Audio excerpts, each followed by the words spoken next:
the whispering refrigerator, and the town of endless Tuesdays. It all began in the small, quiet town of Grindlewood, a place where every day was Tuesday. People would wake up, stretch, and mutter, "Well, here we go again." No matter how many times they went to sleep, tomorrow never came. It was always Tuesday. The center of this strange cycle was a single, ordinary-looking refrigerator that sat in the middle of the town square. Nobody remembered who put it there, but everyone knew one rule: never open it. But of course, humans are nosy creatures. Chapter 1. Mrs. Pendleton Breaks the Rule. Mrs. Agatha Pendleton, a grandmother with more cats than teeth, decided she had enough of cold chicken salad leftovers. One Tuesday morning, as always, she walked to the square, tightened her cardigan, and yanked open the refrigerator door. Out spilled whispers.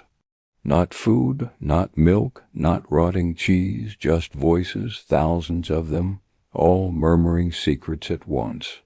The townsfolk clutched their heads as the words slithered into their ears. Your neighbor eats soap when no one is watching. Your dog hates you but loves your shoes. Every time you blink, someone disappears in another dimension. Mrs. Pendleton just shrugged and muttered, "Sounds about right," before climbing into the refrigerator herself. The door slammed shut. Chapter 2. The Infinite Supermarket. Suddenly, Grindlewood wasn't Grindlewood anymore. Everyone found themselves inside an endless supermarket that stretched beyond the horizon. Fluorescent lights buzzed like angry wasps, and every aisle repeated itself. Cereal, milk, canned beans, cereal, milk, canned beans.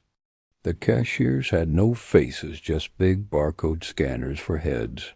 They beeped at people randomly, slapping price tags onto their foreheads.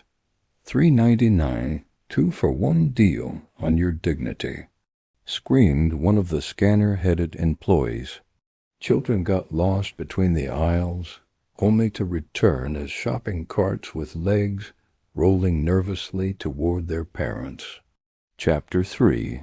The Meat Uprising. Somewhere near the frozen section, the steaks began to move. A ribeye twitched, a chicken wing flapped. Within moments, all the meat products were alive, furious, and hungry.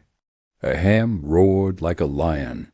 A salmon started walking upright with briefcases, and an entire pack of sausages braided themselves into a rope to strangle a shopper.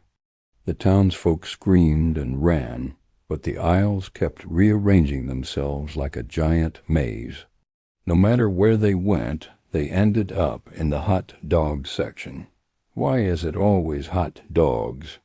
cried one man before being consumed by a living mustard bottle. Chapter 4. Mrs. Pendleton Returns.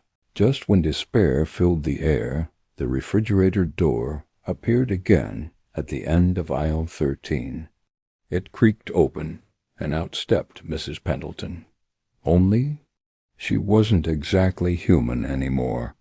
Her eyes were glowing shopping cart wheels, her hair was made of tangled receipt paper, and her cardigan now buzzed with static electricity. She raised her hand, and all the whispers that once escaped the fridge came back, swirling like a hurricane of secrets. "Children, dinner is ready," she announced in a voice that echoed like 30 televisions out of sync.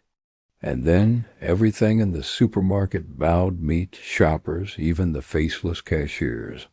Chapter 5. The Endless Feast. The townsfolk were forced into a grotesque dinner party. Tables stretched infinitely, piled high, with dishes that shouldn't exist, soup made of melted clocks, toast that screamed every time you bit it, coffee that refused to stay inside the cup, crawling up your arm like a spider. People ate because they had no choice. If you refused, Mrs. Pendleton's glowing shopping cart eyes would burn a hole straight through your skull.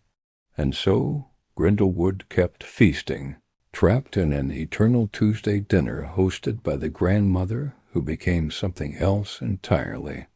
But every once in a while, a newcomer arrives in Counts, and one unlucky enough to stumble into Grindlewood from another reality, and the first thing they always hear is, "She? Don't open the fridge.